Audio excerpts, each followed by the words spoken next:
In this video, we count 5 creepy stories of attic encounters. 5.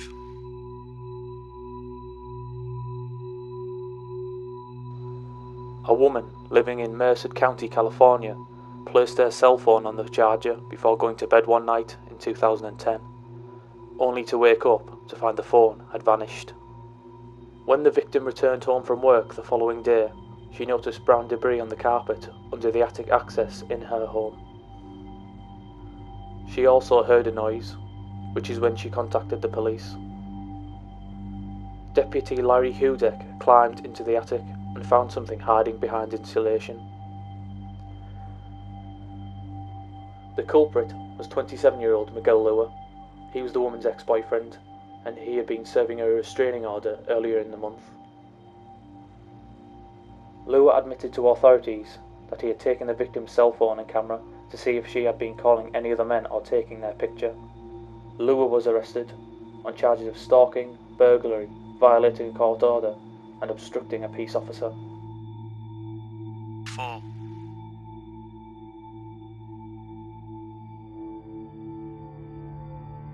A man living in Jiangsu Province, China, surnamed Wang, became suspicious as he slowly noticed money and other items missing from his home, despite no signs of breaking and entering.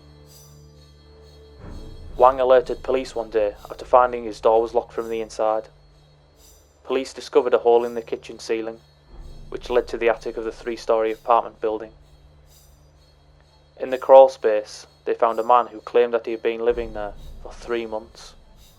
He split his time between Wang's and a neighbour's home and was found to have taken around 2,000 yuan, or $320 in cash, from the apartment and made use of Wang's kitchen to cook for himself.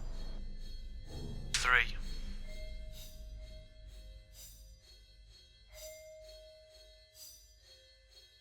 When Tracy, a single mother of 5 from South Carolina, heard banging in her attic, she thought the worst it could be was a small animal. But when she sent her older sons and nephew up to check, they found a man that she had broken up with 12 years before.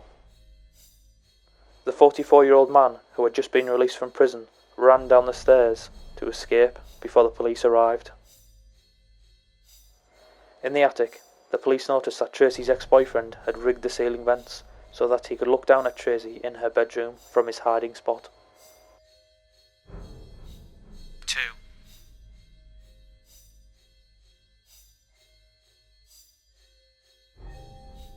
In 2008, in Wilkes-Barre, Pennsylvania, the Ferrens family started noticing strange sounds in their house in the days leading up to Christmas. Mother of the family, Stacey Ferrens, initially thought that her cats or one of her 3 children were making the noises. On Christmas Day, things started to go missing. After finding footprints in the closet of one of the bedrooms leading to the attic, they called the police.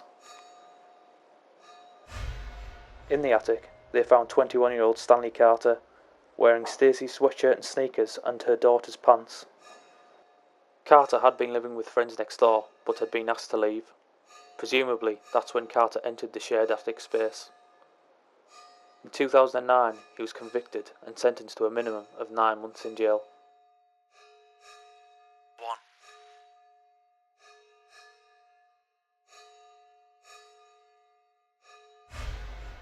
By September 1941, Theodore Edward Cornish had fallen on hard times, so he went to visit his old friend, Philip Peters, whom he hadn't seen in years.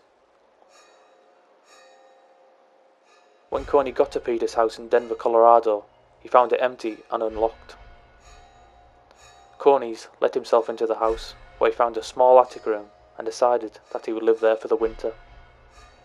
Whenever Peters left the house, Cornish slipped out of his hiding spot to eat and to use the bathroom. One day, Cornish slipped out of the attic and began cooking, but Peters hadn't gone out. He was startled by Cornish, and in the confusion, Cornish attacked and killed a 73-year-old. Instead of fleeing, Cornish went back into his hiding spot. Police were called after friends discovered the body, but the police were puzzled by the crime scene as all the doors and windows were locked. When people passed the house, they'd see lights or hear noises, leading people to assume that the house was haunted. Eventually, the police started watching the house.